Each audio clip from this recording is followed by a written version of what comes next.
Tribalism will consume Nigeria. Anyway, let me explain. I'm sure by now you must have heard about Amara, the Nigerian woman that lives in Canada that made a threat message on a TikTok group chat. You know, that they were having a group chat. She said that she will unalive Yoruba and Benin people in Canada. She will not have mess. Anyway, listen to her. Exactly. We are going to give them time to start poisoning the Yoruba and the Benin. Put poison for all una food for work. Put poison for una water.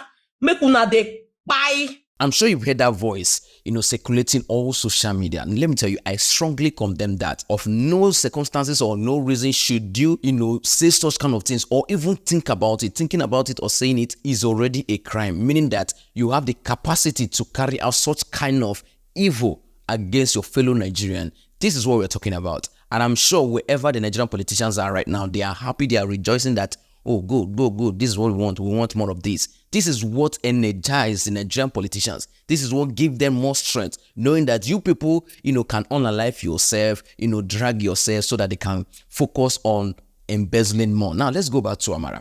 Amara said that out of whatever reason she said it is never good. Whether she said it out of emotion, out of anger, because let me tell you, the law does not recognize your anger. The law does not recognize your emotion. If you say something out of anger, your anger will never follow you to prison. If you say something out of emotion, your emotion will not follow you to prison. So I believe that Amara should face the consequences of what she said, which is totally wrong. Amara is from the eastern part of Nigeria. Of course, the Igbos. Now, I need to make something clear. This is not the first time such kind of threat is coming out, not from the Igbos, but from the other region, which is the southwest, my Yoruba brothers. Now, remember during the election, MC Olomo said some things, some threats and all that against the Igbos. And when it was reported to the police said that MC Olomo was joking. It was all a joke anyway. And remember, Asare Dokubo also said something about the Igbos, saying that, they should wipe the Igbos, they should unalive the Igbos anywhere they see them. Igbo people, hunt them down and kill them.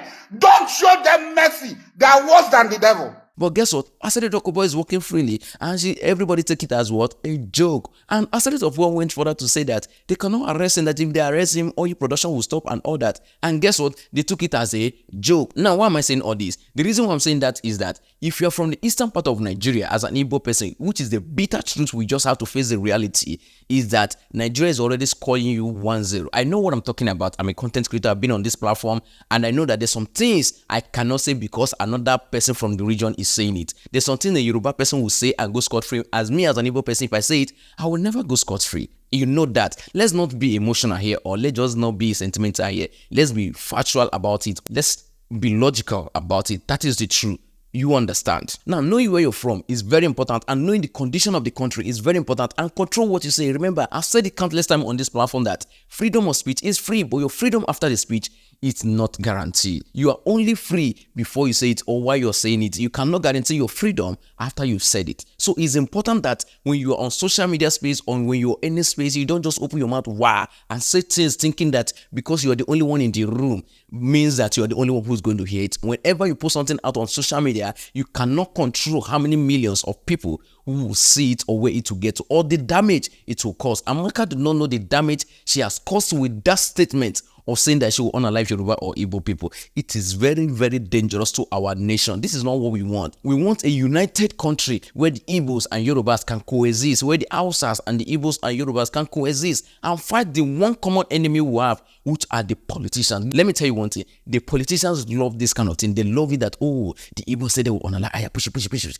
Let me tell you, they can even go ahead and make it magnified so big that it will cause more chaos, so that your attention will not be on them. They will do what they want to do, embezzle more, do more atrocity that you will not even hear or will not have time to focus and see. Now, in conclusion, whenever you're on a social media space or anywhere, mind what you say. And please do not harbor evil thoughts in you. See, I didn't even want to make this video because I'm not in my current location. I just have to make it because everybody have been tagging me. Justice, you're not saying something about this. You're not saying something about this. My brother, what did you say about MC Olomo? What did you say about that guy that said that they should launch war against the Igbos in Lagos? What did you say about it? What did you say about Asare Dokubo? What did you say about Remi Tinubu? But of course, I will always say, let's call a spade a spade. What is bad, irrespective of who is doing it. If the Igbo is doing it, it is bad. If the Yoruba is doing it, it is bad. If the Hausa is doing it, it is bad. If justice is doing it, it is bad. If the president is doing it, it is bad.